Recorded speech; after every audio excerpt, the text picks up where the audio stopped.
Olá, turma, meu nome é Erivaldo e a videoaula aqui que eu vou apresentar é a videoaula de número 5, Literatura Brasileira Contemporânea.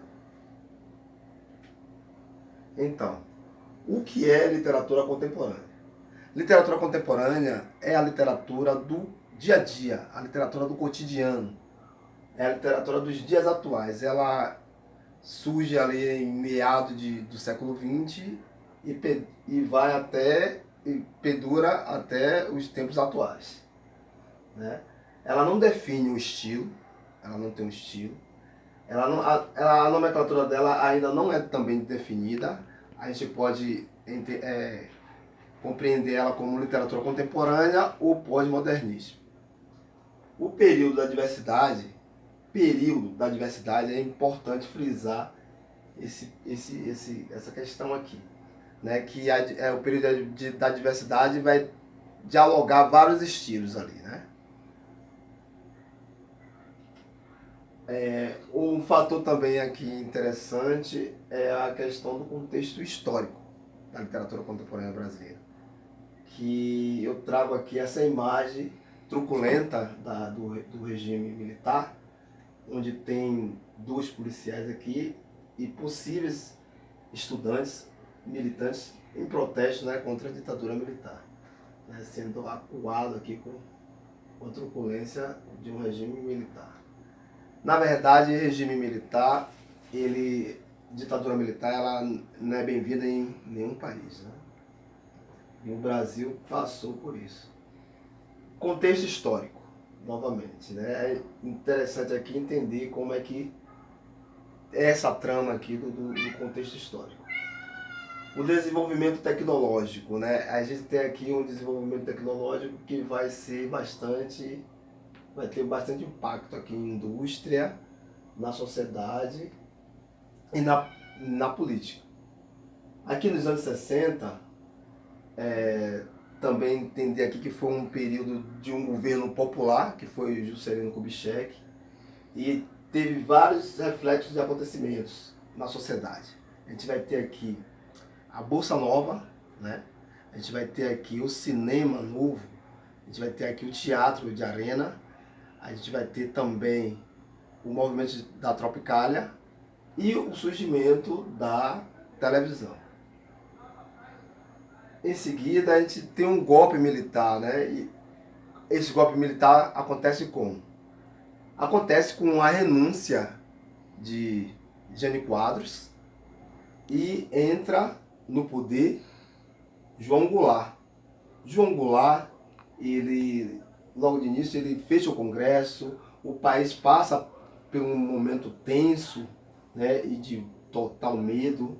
A sensação era de medo, na verdade, e muita censura também, né, com essa questão desse golpe militar.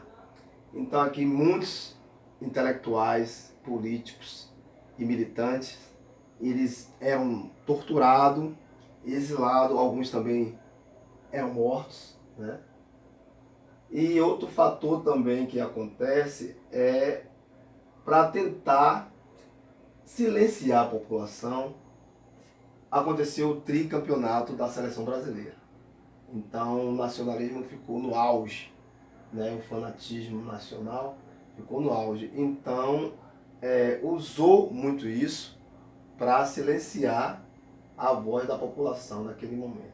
Então tem um ditado aqui que é muito significativo, que é o Brasil, ame-o ou deixe-o. Tudo isso, né, acontecia ali em um momento muito frenético, muito agitado, e algumas vozes tentavam ali protestar por debaixo do pano. A cultura de contestação ao meio militar tinha que fazer tudo ali por debaixo do pano, porque o regime era muito, muito cruel. Nos anos 70, a gente tem aqui o presidente Figueiredo, né? O presidente Figueiredo, ele vai sancionar a lei de anistia. Essa lei, ela vai favorecer o quê? Vai favorecer os militantes políticos, né? políticos e intelectuais que foram exilados naquele momento, essa lei vai favorecer desses militantes voltarem para seu país de origem, né, que é o Brasil. Então essa lei da anistia favoreceu isso. A gente tem o fim da ditadura militar em 1985, através do movimento Diretas Já. Né? Foi um movimento de rua que, né, mobilizou o país para o final da ditadura militar. Aí então lança, nesse período, em 1989, o presidente Fernando Collor de Mello. Só que depois de 2 anos ele é deposto, ele não fica, né, ele com meio de muitas corrupções, ele é deposto. Então a gente tem aqui agora as características da literatura brasileira contemporânea. A diminuição das fronteiras entre a arte popular e a erudita, a intertextualidade, vários estilos de narrativa, preocupação com o presente, temas do cotidiano, metalinguagem, engajamento social, novas técnicas de escrita e arte, produção de contos e crônicas. Agora a gente tem as tendências contemporâneas da literatura brasileira. As tendências ela é subdividida em 2 momentos, que é a tradicional e a alternativa. A tradicional, ela é aquela que vai tratar sobre os romances. Tem muita influência aqui nas vertentes do romantismo, né? E a alternativa ela vai trabalhar sobre a arte de escrita, né? Ela vai trabalhar ali com a questão da poesia. A gente vai ter aqui uma linha de poemas que vai tratar sobre a alternativa. A gente tem o concretismo, né? A gente tem o neoconcretismo, a poesia marginal. Foram essas aí foram elas que deram um auge, né, na alternativa, na tendência alternativa. Mas o que eu quero me ater aqui é apenas aqui na tradicional. Vamos lá então. Prosa na literatura brasileira contemporânea, principais autores e suas obras. A gente tem aqui o romance regionalista, também aqui da literatura contemporânea na tendência tradicional. Romance regionalista. Ele vai tratar aqui sobre a questão da zona rural, os problemas que envolvia ali sobre a zona rural. A gente tem aqui o Mário Palmério, Vila dos Confins é a sua obra, José Cândido de Carvalho, com seu romance O Coronel e o Lobisomem, Antônio Calado, que tem uma obra muito interessante, onde é o Quarupi, onde ele vai trabalhar ali a questão da religião, da ditadura militar e do índio, aqui no Brasil.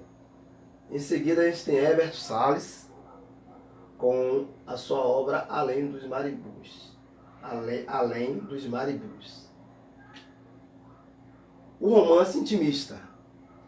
Esse romance intimista vai trabalhar sobre a questão ali problemática da questão psicológica do ser humano, né? Então a gente vai trabalhar aqui com trauma, né, com angústia, e tá mais ali focado para o lado espiritual, moral e metafísico. O romance intimista, a gente tem aqui autores em destaque como Lígia Fagundes Teles, com sua obra Ciranda de Pedra. Temos também Altran Dourado, com a Ópera dos Mortos. Lia Luft, com a Reunião de Família, né? Sua obra Reunião de Família. Fernando Sabino, com sua obra intitulada O Encontro Marcado. E Chico Buarque, com sua obra Estorvo. O romance urbano social. O romance urbano social, ele vai trabalhar aqui com a questão dos centros urbanos, né? Ele vai problematizar ali a questão dos centros urbanos, com a burguesia, a questão também do proletariado, a luta do proletariado e a violência urbana, né? A gente tem aqui o autores, na verdade, como José Conde, com a obra Um Ramo para Luísa, Carlos Heitor Cone, com o romance intitulado O Ventre, Dalton Trevisan, com sua obra intitulada Cemitérios de Elefantes. Em seguida, a gente tem o romance político. Esse romance político ele surge ali no final da ditadura, né, nos anos 80. Então, são romances que têm uma certa classificação, né? A gente vai ter aqui, ele na verdade ele é fragmentado, o romance político. A gente vai ter aqui a paródia histórica, o romance reportagem, o romance policial, o romance histórico, o romance realismo fantástico ou surrealismo. Todos eles aqui vai ser nessa linha do romance político. Então vou falar aqui cada um deles. A gente tem aqui a paródia histórica com autoria de Ariano Suassuna, com um livro intitulado A Pedra do Reino. João Baldo Ribeiro, o grande João Baldo Ribeiro baiano, né? Sargento de Getúlio, sua obra intitulada Sargento de Getúlio. A gente tem um romance agora, um romance reportagem, que vai falar ali sobre... Na verdade, esse romance reportagem é um romance de linguagem jornalística que vai exaltar sobre a questão ali da ditadura militar. Então ali vai ser um tipo de... É um tipo de romance em protesto com a ditadura militar. A gente tem Inácio de Loyola Brandão, com sua obra Zero, Não Verás País Nenhum. Roberto Drummond, com sua obra Sangue de Coca-Cola. E Rubem Fonseca, O Caso de Morel. A gente tem aqui agora o romance policial, que é um romance que também vai tratar ali sobre o âmbito ali, o ambiente urbano, né? Vai tratar também sobre a problemática urbana. A gente tem aqui o Marcelo Rubens Paiva, Bala na Agulha, sua obra. Rubem Fonseca, A Grande Arte, né? A sua obra intitulada A Grande Arte. Em seguida, a gente tem um romance histórico. Esse romance histórico, ele também vai tratar sobre a questão ali, tanto político quanto policial. A gente vai ter aqui Ana Miranda, com o seu livro, seu romance Boca do Inferno.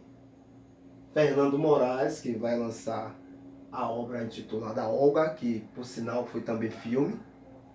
A gente tem Rubem Fonseca, o livro intitulado Augusto. Em seguida, a gente tem aqui o realismo fantástico ou surrealismo. Esse tipo de romance ali vai tratar sobre questões metafóricas ali que está implicada ali nas obras, né? O realismo fantástico ou surrealismo é uma estrutura metafórica. São livros que vão ser trabalhados de forma metafórica. A gente tem então aqui o Murilo Rubião, com sua obra O Pirotécnico Zacarias, J.J. Veiga, com A Hora dos Ruminantes, Érico Veríssimo, Incidente em Antares. Romance memorialista autobiográfico. Esse tipo de romance memorialista autobiográfico é um tipo de romance que vai tratar ali sobre a questão autobiográfica e reflexos de intelectuais que evidenciou a ditadura militar. Vai contar ali sobre sua história, né? Do que se passou. Seja lá o exilado, o torturado. Né? Então são um reflexo ali daquele regime militar que passou, contado através de pessoas militantes. Né? A gente tem aqui o Fernando Gabeira, com sua obra O Que é Isso, Companheiro, que também foi um se tornou uma obra fílmica. A gente tem aqui Marcel Rubens Paiva, com a obra Feliz Ano Novo, Feliz Ano Velho, desculpa. A gente tem Érico Veríssimo, com a sua obra intitulada Solo de Clarineta 1 e 2. Romance experimental e metalinguística. É um romance que vai trabalhar a estrutura ali fragmentada e diferente, né? A gente tem aqui Osmar Lins, Avaluvara, com sua obra Avaluvara, Inácio de Loyola Brandão, com sua obra Zero, Ivan Ângelo, com sua obra intitulada A Festa. Então é isso, pessoal. Aqui é a minha referência. Espero que vocês tenham gostado do vídeo e sucesso na prova. Tchau.